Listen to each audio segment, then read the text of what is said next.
ओम नमः पितृभ्यः। YouTube channel पुण्यार्कृति के सभी दर्शकों को कमलेश पुण्यार का सादर अभिनंदन। बंधुओं, गया श्राद्ध विवेचन क्रम में पिछले प्रसंग में गया श्राद्ध का क्रमिक आधार वगैरह पर चर्चा हुई। अंत में गया धाम के अंतर्गत जो फल्गु तीर्थ है, फल्गु नदी है, और गया में प्रवेश से पहले मैंने ये कहा कि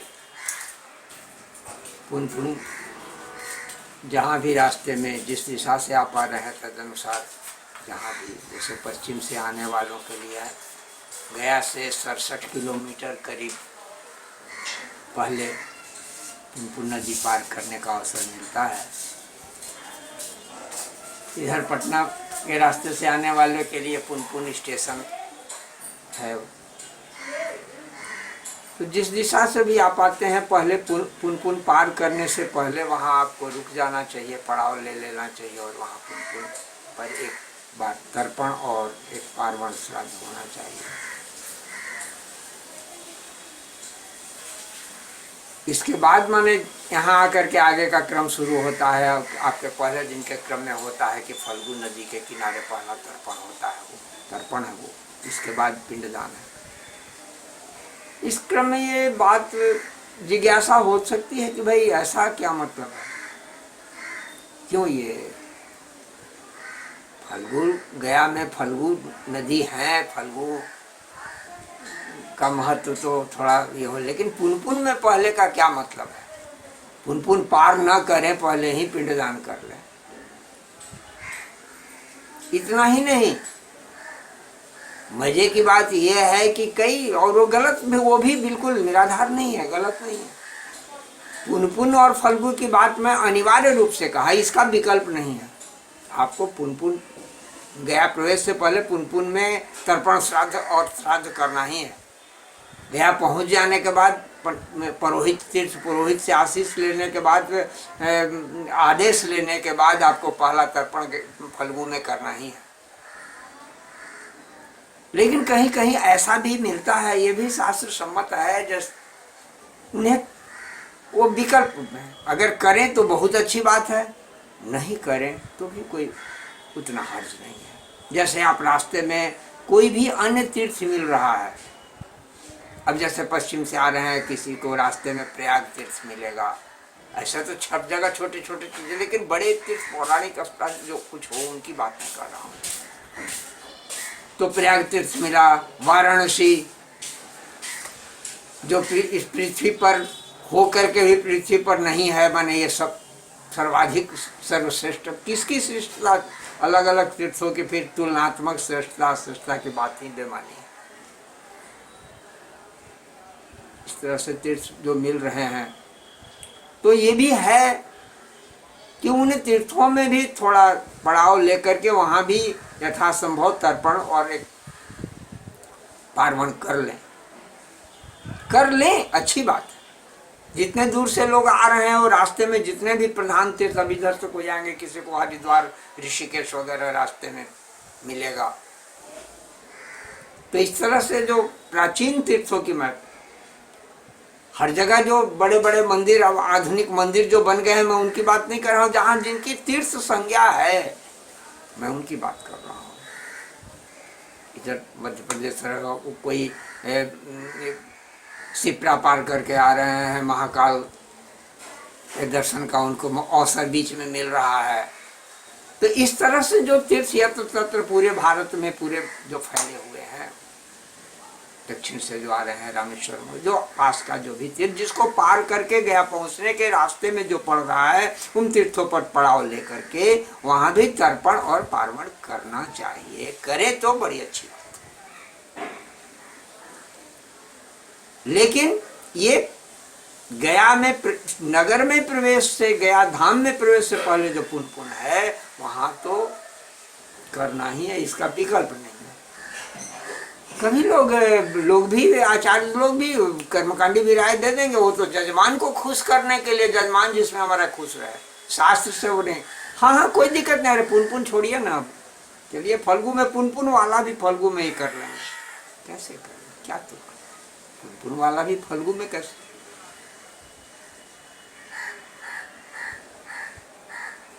बात यह आ रही है कि पुन क्यों, पहले पुन को इतने अनिवार्य श्रेणी में, हम बीच में वाराणसी तरफ से आ रहे हैं, हमने गंगा के बारे में हम कह दिया कि उसको आप छोड़ भी सकते हैं, यमुना बीच में पड़ी, सिप्रा पड़ी, छोड़ सकते हैं, और यहाँ में हम पुन को क्यों कह रहे हैं कि नहीं छोड़ना है, क्या रहस्य। पुन महात्म्य पुराणों में उपलब्ध है।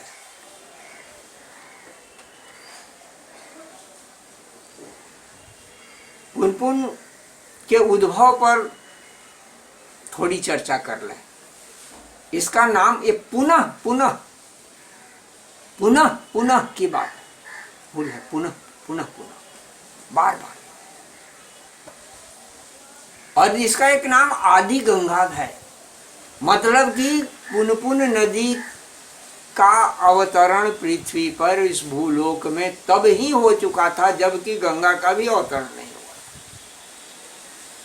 गंगा के अवतरण की भी कथा है, कैसे प्रसंग है, कैसे शिव के जटा से गंगा निकली है, कैसे क्या है, गंगा के अवतरण का ये पौराणिक लंबी कथा है।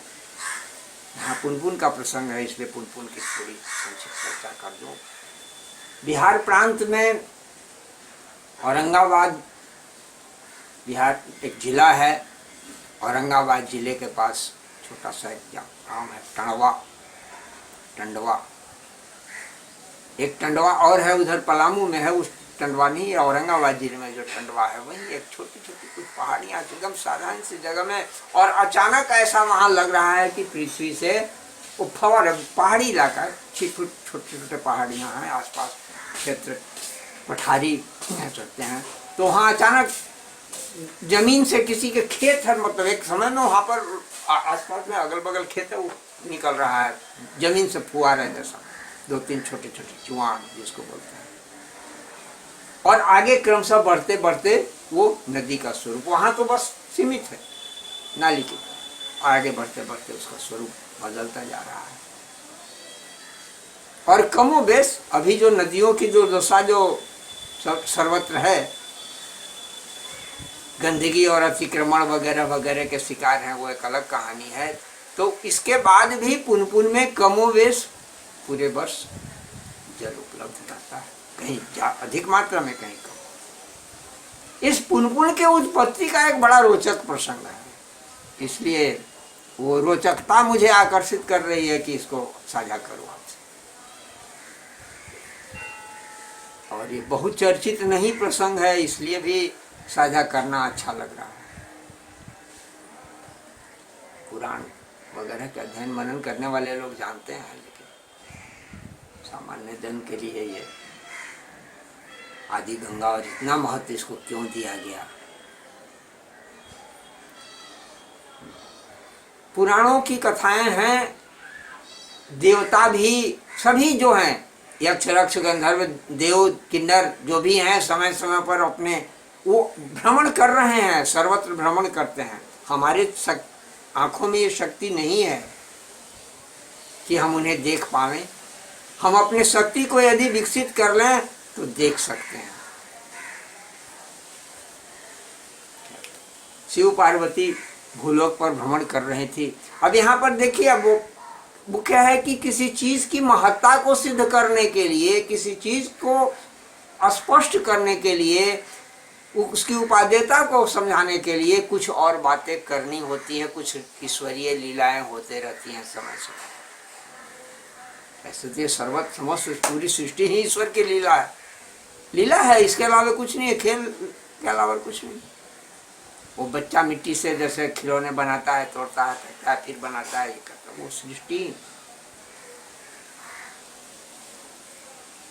तो शिव पार्वती भ्रमण, पृथ्वीलोक के भ्रमण के लिए आए। उस समय किसी स्थान से गुजर रहे थे, वही आसपास के वो स्थान से गुजर रहे थे। कुछ आगे बढ़े वो यात्रा पद यात्रा थी। बसा बैल जो उनकी सवारी है उस पर, नंदी पर नहीं थे, पद यात्रा हो रही थी। विहार, शिव विहार, शिव लीला। तो शिव जी थोड़ा आगे बढ़े तो क्या लगे कि अब पार्वती जी नहीं है साथ में। होता है ना, दो व्यक्ति पति पत्नी ही हैं, साथ चल रहे हैं, तो अचानक को कुछ पीछे, तो कोई पीछे पड़ जाता है, तो बीच में आदमी किसी और धुन में रहता है। कुछ देर के बाद ध्यान आता है, पलट करके पीछे देखे तो देखे कि पार्वती यहाँ नहीं है। लौट करके गए, पहुंचते वहां पहुंचे तो देखे कि पार्वती बैठी हुई है भूमि पर, बड़ा खिन्न है, दुखी है।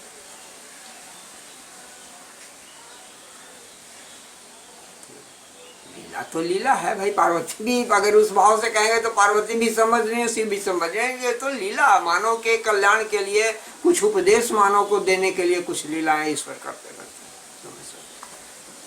शिव ने पूछा क्या बात है, हम मतलब कि भ्रमण के बाद अब वो चलने की तैयारी में है, ऊपर अपने अपने लोक वापस है या कहीं अन्यत्र, तो वायु मार्ग से गमन करने वाले भी तो शरीर कल्पना से ही देवताओं की स्थितियां होती हैं, जो जब जहाँ चाहे उपस्थित हो सकते हैं।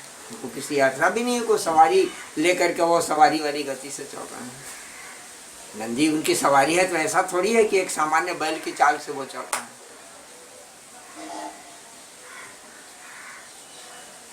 चलिए क्या बोले कि मैं अब साथ नहीं आपका दे पा रही हूँ, मेरे इस शरीर में जो वायु तत्व बने स्थूलता आ गई है, पृथ्वी तत्व की वृद्धि अचानक हो गई, मैं उड़ नहीं पा रही हूँ आपके साथ, अब नहीं उड़ चल पा रही हूँ आकाश मार्ग से। जो मेरी ये शक्ति देवों वाली जो शक्ति थी वो नहीं। शिव थोड़ी देर चुप हुए, ध्यान लगाए, देखे मामला क्या, बात क्या है।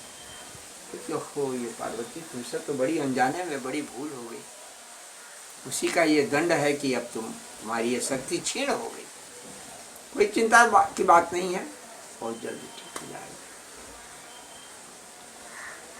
क्या बात, तो देखो तुम अपने पैर में पावजेब में देखो, पावजेब पायल पैर में जो पावजेब स्त्रियां पहनती हैं, अभी तुम उस ब्राह्मण के घर के पास, उसके खलिहान के पास से गुजर रही थी, उसमें एक मटर का दाना छिटक करके और तुम्हारे इस पावजेब के घुंघरुओं में फंस गया है, और तुम उसके सीमा से पार हो गई, अभी भी देखो फंसा हुआ है। ये ब्राह्मण का अन्न चोरी करने का दंड हुआ। देखिए मुख्य रहस्य क्या है, किसी चीज को कहने के लिए कुछ और चीजें कहनी पड़ती हैं, पुराण की यह शैली है। और इन चीजों को, तथ्य को नहीं समझने के चलते लोग या तो आलोचना कर देते हैं, चाहे उल्टी सीधी बातें करने लगते हैं। मुख्य बात है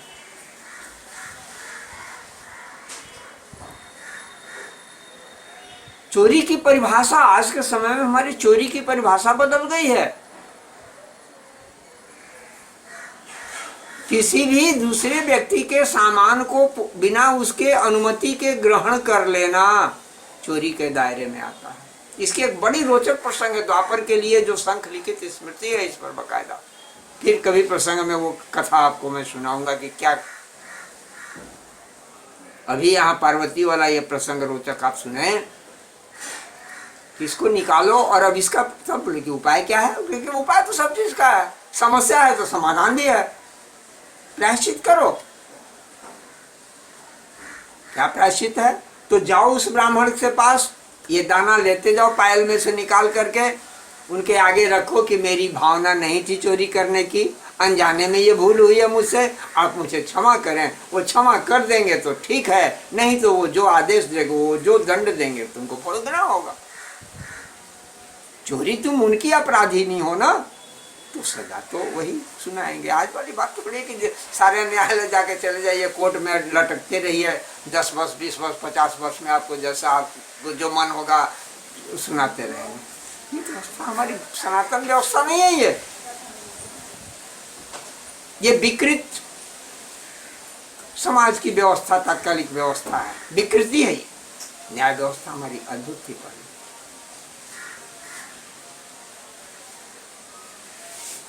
कह करके शिव चल दिए, पार्वती वहां पर आदेश का तो समझ करना है ना। दाना निकाली पादेव का, पास में ब्राह्मण का घर था, ब्राह्मण देवता के पास गई, निवेदन की कि एक दाना जो है सो मेरे मैंने अनजाने में ही मेरे फंस गया था, अब मेरी ये स्थिति है।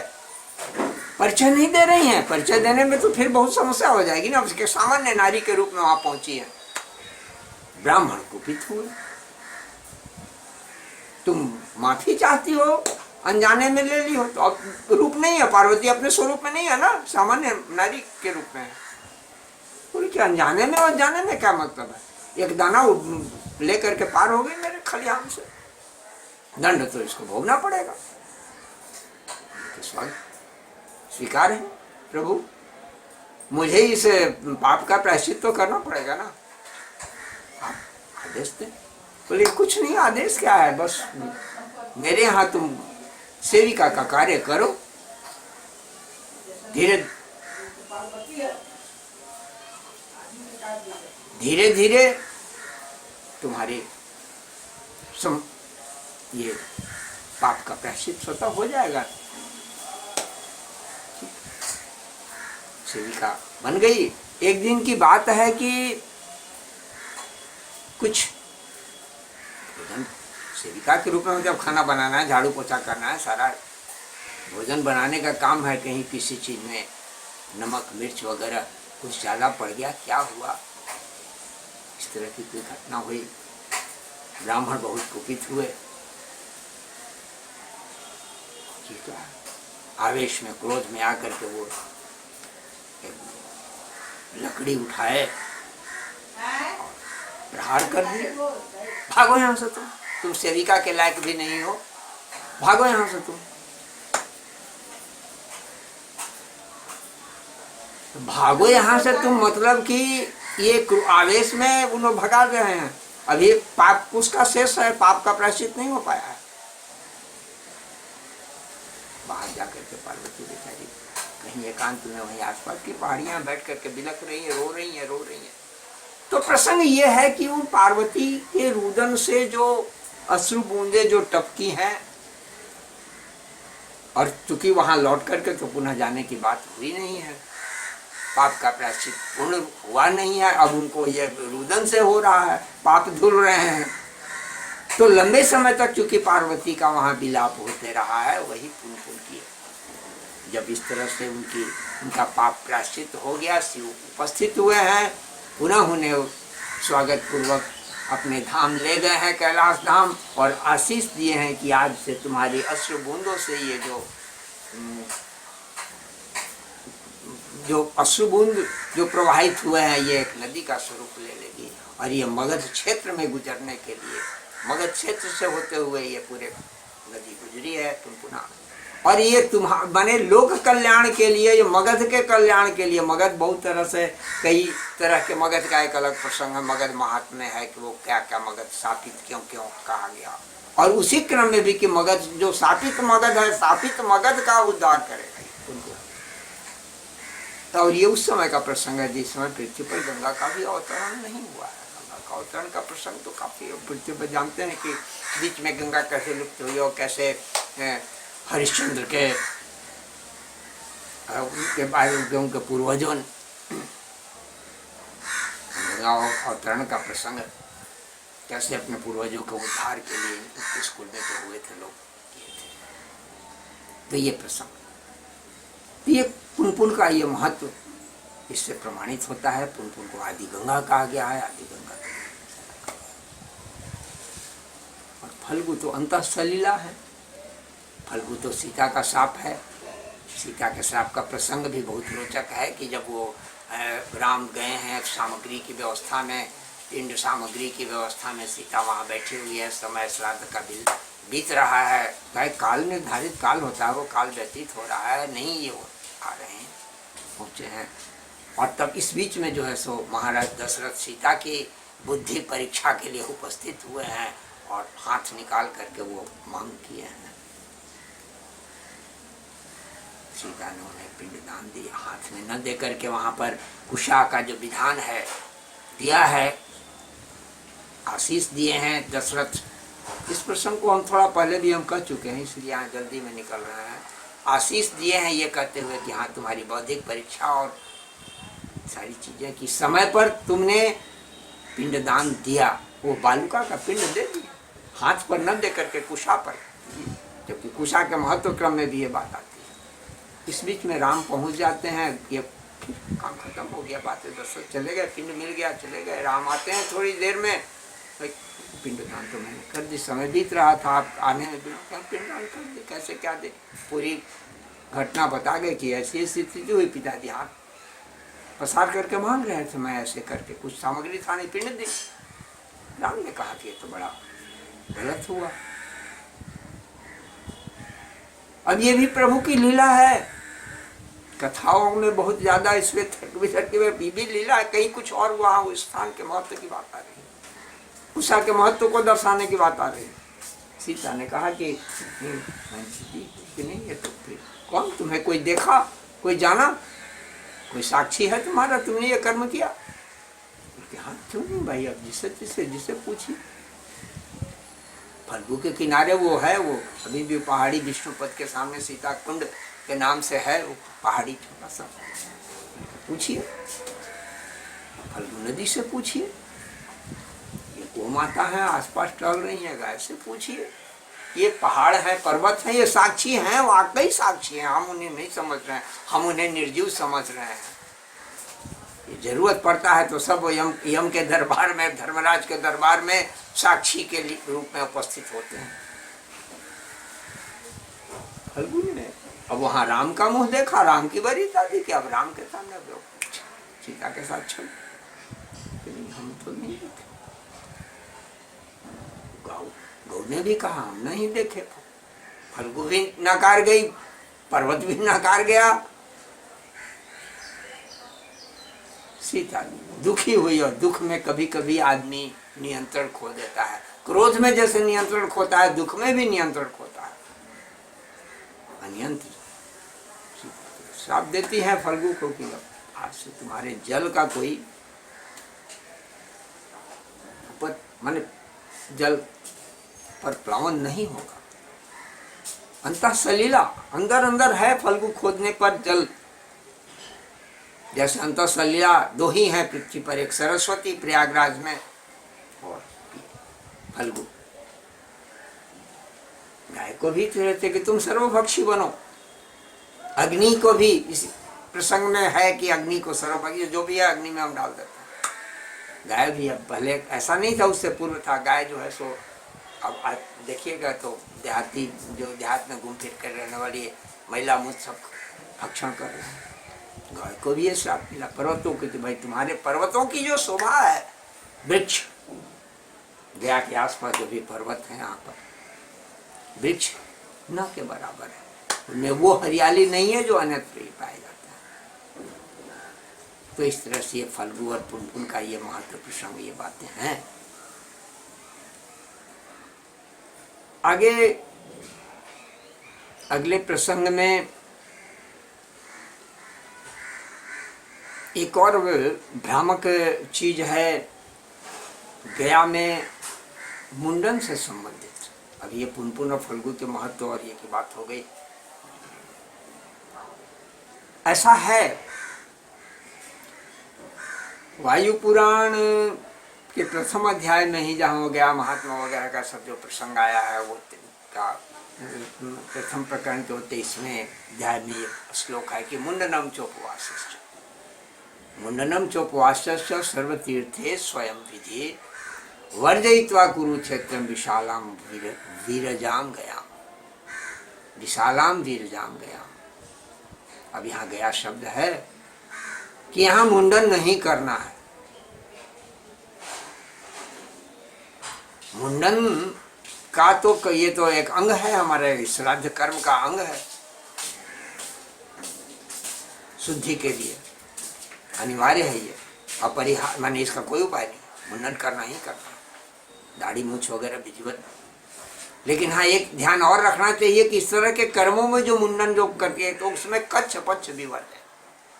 अब बाहों के भीतर जो है यहाँ पर वो उस केस का छेदन नहीं करना है, केवल सिर दाढ़ी मूछ वगैरह ये सब सिखा केवल रहस्येश है, बाकी चीजों का मुंडन होना है। लेकिन ये प्रमाण जो वायु प्रमाण का थोड़ा सा उलझा दे रहा है, शंका ये आती है और लोग सीधे कर देते हैं कि भाई गया में मुंडन वर्जित है ना, अब गया श्राद्ध करने आए हैं तो आकर के मुंडन। तीर्थों में मुंडन कराने की परंपरा है, शास्त्रों का आदेश है। कहीं भी आप तीर्थ में जाते हैं तो वहाँ बकाइए, मतलब को वहाँ क्या है, कर्म है। किसी कहीं तीर्थ में जाते हैं तो पिकनिक मनाने, आजकल तो लोग पिकनिक मनाने जाते हैं, भ्रमण करने जाते हैं, तीर्थाटन करने नहीं जाते हैं, चाहे वो कोई तीर्थ। तीर्थाटन का अपना एक नियम है, तरीका है, उसकी मर्यादा है, उसके कुछ संयम है। कभी अवसर मिलेगा तो तीर्थाटन पर कुछ चर्चा करूंगा।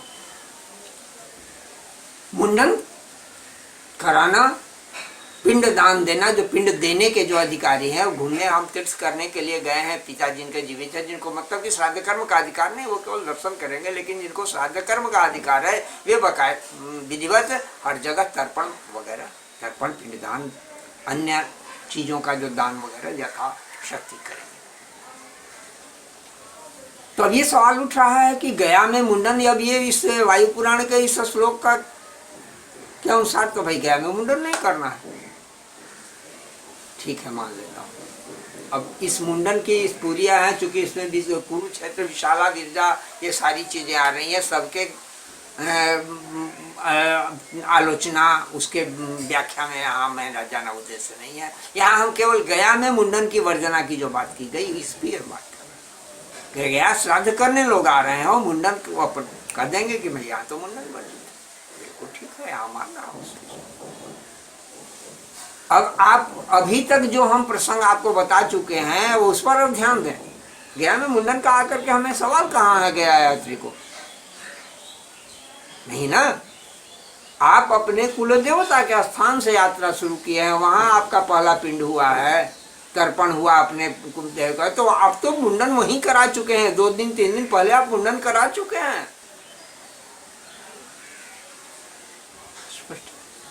वहां आप मुंडन करा करके आप 2 दिन पहले मुंडन करा है, इसलिए यहाँ गया श्राद्ध के क्रम में या इस श्लोक को यो जो समेट दिया गया है। कभी कभी कोई चीजों कहीं और प्रसंग में, किसी और संदर्भ में कही गई चीजें होती हैं और किसी और संदर्भ में हम उसको रख देते हैं, तो यही समझ की भूल हो जाती है।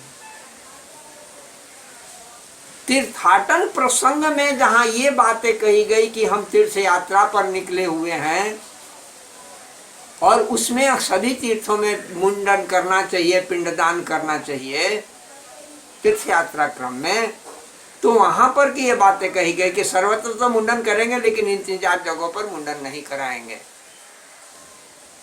अब इसका संबंध अगर हम गया श्राद्ध के, गया यात्रा के क्रम से जोड़ करके गयायाम, यहाँ पर गयायाम माने क्या अर्थ हो गया। सच्चाई है कि गया में पहुंचने से, गया में प्रवेश से पहले हम तो मुंडन, तर्पण, पिंडदान सब कुछ कर चुके हैं, इसलिए ये श्लोक यहाँ लागू नहीं होता है गया श्राद्ध के प्रसंग। वो गया यात्रा हम अन्य रूप से गया श्राद्ध के निमित्त जो हम गया में गया की यात्रा करें, उस पर तो ये लागू होने का। अब लगे इसी में छिपा हुआ दूसरे प्रश्न, दूसरी शंका कि भाई गया का ही जो वासी है वो क्या करेगा, ये उससे भी थोड़ा सा टेढ़ा संशय है। लेकिन जवाब भी अगर विवेक से काम लेगा तो मिलेगा। क्या गया का वासी, अभी जो हमने पुनपुना, अभी ये सारी चीजों को हम एक जगह इसलिए जोड़ रहे हैं स्पष्ट भ्रम निवारण के लिए। अभी जो हमने कहा कि आपका गंगा छूट जाए तो छूट जाए, शिप्रा छूट जाए, कावेरी छूट जाए, कृष्णा छूट जाए, जमुना छूट जाए, लेकिन पुनपुना नहीं छूटनी है। पुनपुना के पूर्व, पुनपुना के पर तट पर तर्पण करना ही करना है आपको, तो क्या गया का जो मूल निवासी है, गया शहर में जो रह रहा है, वो पुनपुना का प्रथम पिंड नहीं देगा? यानी कि अपने घर से निकल करके उसे पहले पुनपुना तो जाना ही जाना है। पुनपुन किनारे अंतर फर्क इतना ही होगा कि आने वाला, बाहर से आने वाला पुनपुना के पार करने से पहले तर्पण माध्यम तो तर्पण पिंडदान करेगा। गया में रहने वाला जो है इधर से जाएगा तो पुनपुना के इस पार रहेगा। इस पार और उस पार का केवल फर्क है। पुनपुना तो पुनपुन यही शॉर्टकट लोग रास्ता निकाल लेते हैं कि हम तो फल्गु किनारे, हमको पुनपुन जाने की कोई आवश्यकता नहीं है। ये बड़ी अज्ञानता है। फल्गु है, फल्गु का अगला दिन प्रतिपदा का क्रम है। उससे पहले तो हमें पुनपुन का दर्शन, पुनपुन का में स्नान। वहाँ एक और बात है कि पुनपुन यहाँ करके भी वस्त्र त्याग की भी का भी विधान है। ऐसा वस्त्र उस दिन पहने जिसकी आसानी से आप उसे माने, जिसे त्यागने में कोई दिक्कत ना हो। विशेष स्नानों में वस्त्र त्याग का अपना एक अलग महत्व है। ये एक मतलब है। तो मुंडन निषेध वाली जो बात है, तो अगले एपिसोड में पुनः मुलाकात होगी। आज इन्हीं विषय को साथ आज का प्रसंग ये समाप्त करते हैं। कुछ इस तरह से छिटपुट जो चीजें रह गई है बीच बीच में, तो उसकी चर्चा करने के लिए हम उपस्थित होंगे आपके सामने, कुछ नए विषय को लेकर के, जो छोटे और भी बहुत सी चीजें विशेष है इस संबंध में। पुनः मुलाकात होगी। तब तक के लिए कमलेश पुण्याल को अनुमति दें। जहाँ भी रहें आप स्वस्थ रहें, शांत रहें। हरिओम तत्सत, हरिओम तत्सत।